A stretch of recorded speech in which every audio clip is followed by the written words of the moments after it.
Hello students, मैं Mukesh SD के classes से आपका एक बार फिर स्वागत है।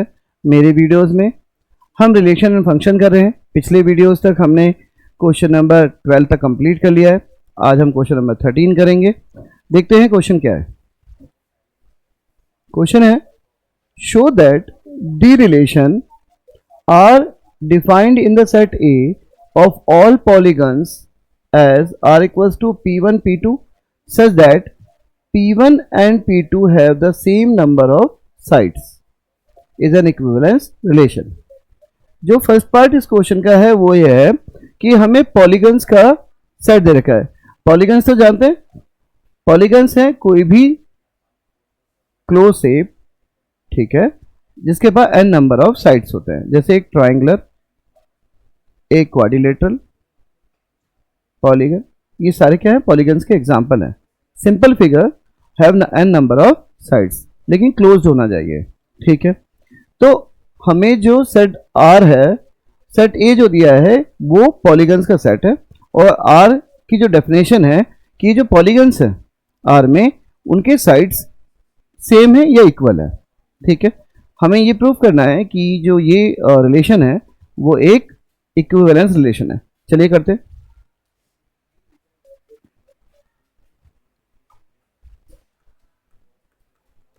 Solution given R equals to P1 comma P2 such that P1 and P2 have same number of sides, ठीक है। सीधे बढ़ते हैं। Checking, CTING, checking reflexibility, BILITY, reflexibility के लिए करते हैं। For all P1 belongs to set A, we have P1 and P1, ठीक है। R इज होगा वैसे R सेम इज आएगा, is same polygon, so number of sides of P1 and P1 क्या है, are same. So this implies P1 and P1 belongs to R, hence R is reflexive।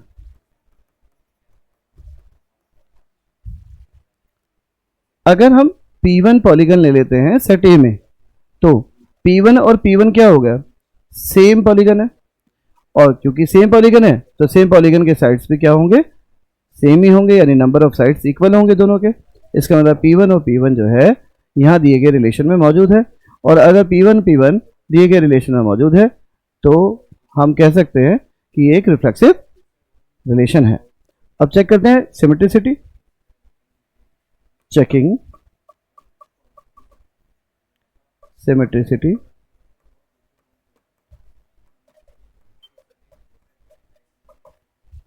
For all P1 P2 belongs to set A, ठीक है।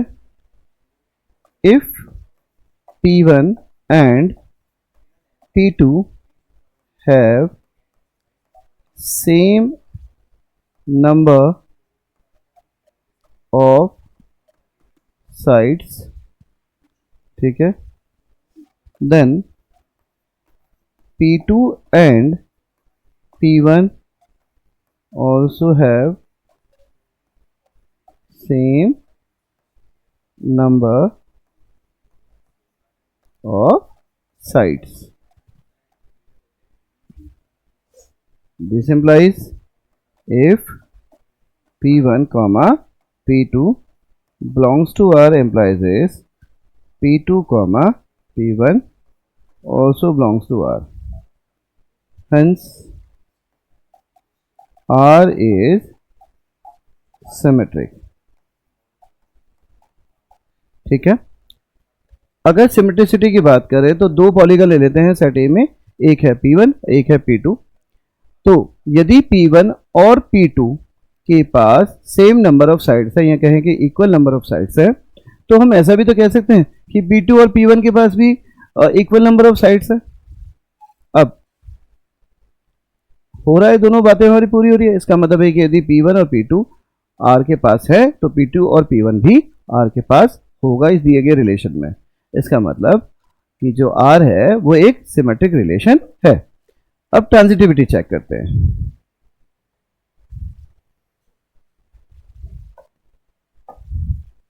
Checking transitivity. Transitivity में for all P1 comma P2 comma P3 belongs to A, if P1 and P2 have same number of sides and P2 and P3 have same number of sides implies is P1 and P3 have same number of sides। ठीक है, this implies if P1 comma P2 belongs to R and P2 comma P3 belongs to R implies is P1 comma P2 belongs to R. Hence R is transitive। अगर हम P1, P2, P3 तीन polygons ले लेते हैं set ए से, तो यदि P1 और P2 R में के पास इक्वल नंबर ऑफ साइड्स है और P2 और P3 के पास भी इक्वल नंबर ऑफ साइड्स है, तो डेफिनेटली P1 और P3 के पास भी इक्वल नंबर ऑफ साइड्स होंगे। इसका मतलब है कि यदि P1 P2 R के पास है, P2 P3 R के पास है, तो P1 और P3 भी यहाँ R के पास है। इसका मतलब जो R है एक ट्रांजिटिव रिलेशनशिप है। तो इस तरीके से इस क्वेश्चन का फर्स्ट पार्ट हम पूरा कर रहे हैं। जरा एक बार फिर मैं आपको समराइज करा देता हूँ जल्दी से। हमें क्वेश्चन ने कहा कि so that the relation are defined in set A of all polygons as R equals to P1 P2, P1 and P2 have the same number of sides is an equivalence relation. हमें करना था कि एक relation R जिसको set A पे जो कि polygons का सेट है और कुछ ऐसे डिफाइन किया गया कि P1 और P2 जो एलिमेंट है वो वाले एलिमेंट हैं जो एक जिनके पास इक्वल नंबर ऑफ साइड्स है पॉलीगन में। अब हमें ये बताना था कि ये एक इक्विवेलेंस रिलेशन है। इक्विवेलेंस रिलेशन का मतलब है ये एक रिफ्लेक्सिव, सिमेट्रिक और ट्रांजिटिव तीनों रिलेशन है। हमने अपनी बात की शुरुआत करी कि अगर हम कोई P1 एलिमेंट लेते हैं सेट ए का, तो डेफिनेटली P1 और P1 सेम पॉलीगन है, तो इसके जो नंबर ऑफ साइड्स है वो भी बराबर है। और जब नंबर ऑफ साइड बराबर है इसका मतलब P1 जो है वो इस सेट में मौजूद है, और अगर मौजूद है तो डेफिनेटली जो हमारा ए है वो एक रिफ्लेक्सिव रिलेशन है। इसके बाद सिमेट्री के लिए चेक किया हमने, दो पॉलीगन्स बोले कि माना कि P1 और P2 जो है वो सेट ए से है। तो यदि P1 और P2 के सेम नंबर ऑफ साइड्स हैं तो डेफिनेटली इसका दूसरा भाग भी तो बनता है कि P2 और P1 के भी सेम नंबर ऑफ साइड्स है। अब दोनों बातें पूरी हो रही हैं। इसका मतलब है कि यदि सेट ए रिलेशन आर में P1 P2 हैं तो डेफिनेटली P2 और P1 भी रिलेशन आर में है। तो हाँ, ये एक सिमेट्रिक रिलेशन है। अब ट्रांजिटिव पे गए। ऐसे ही हमने कहा कि यदि हमारे पास तीन पॉलीगन्स हैं P1 P2 P3 सेट ए से, और यदि P1 और P2 पॉलीगन्स के सेम नंबर ऑफ साइड्स हैं और P2 और P3 के भी सेम नंबर साइड है, तो डेफिनेटली P1 और P3 के भी सेम नंबर ऑफ साइड्स हैं। तो ये क्या हो गया, ट्रांजिटिव हो गया। अब क्योंकि दिया गया रिलेशन हमारा रिफ्लेक्सिव, सिमेट्रिक और ट्रांजिटिव तीनों हो रहा है, तो ये क्या है, ये एक इक्विवेलेंस रिलेशन है। तो इसे हम आंसर में मेंशन कर दे रहे हैं, since R is reflexive, symmetric and transitive, so R is equivalence।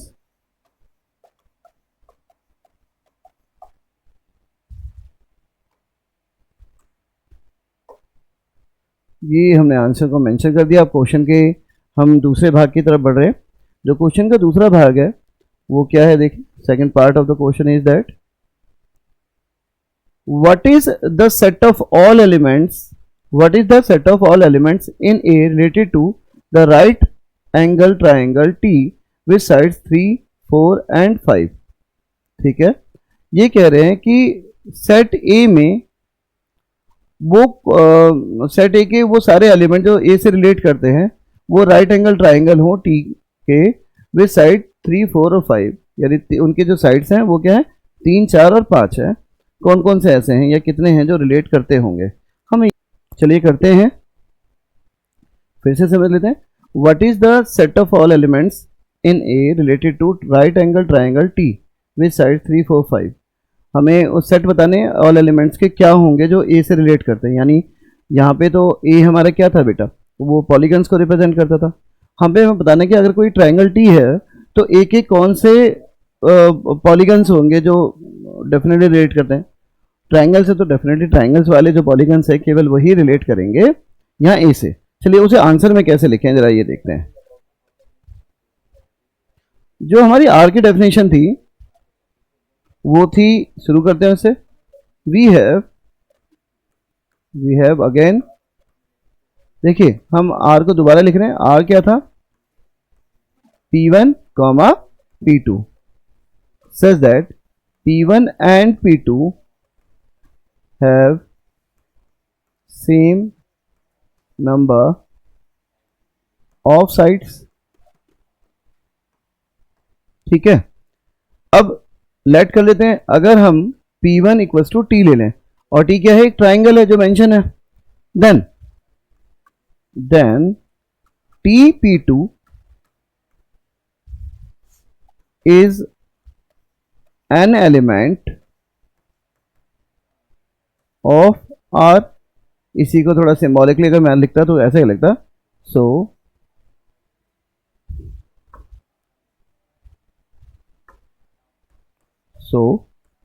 T, P2 belongs to R। और अगर ऐसा है तो this implies T and P2 have same number of sides। ठीक है, now since T is a triangle, so it has 3 sides, therefore P2 is also set of triangles। ठीक है, and having 3 sides। भाई अगर T एक triangle है तो definitely इसके बाद 3 साइड्स हैं, और T P2 से यहाँ पे सेम नंबर ऑफ साइड्स वाली बात कर रहा है, तो हम कह सकते हैं कि P2 भी क्या है, वो सेट ऑफ ट्राइंगल है। तो hence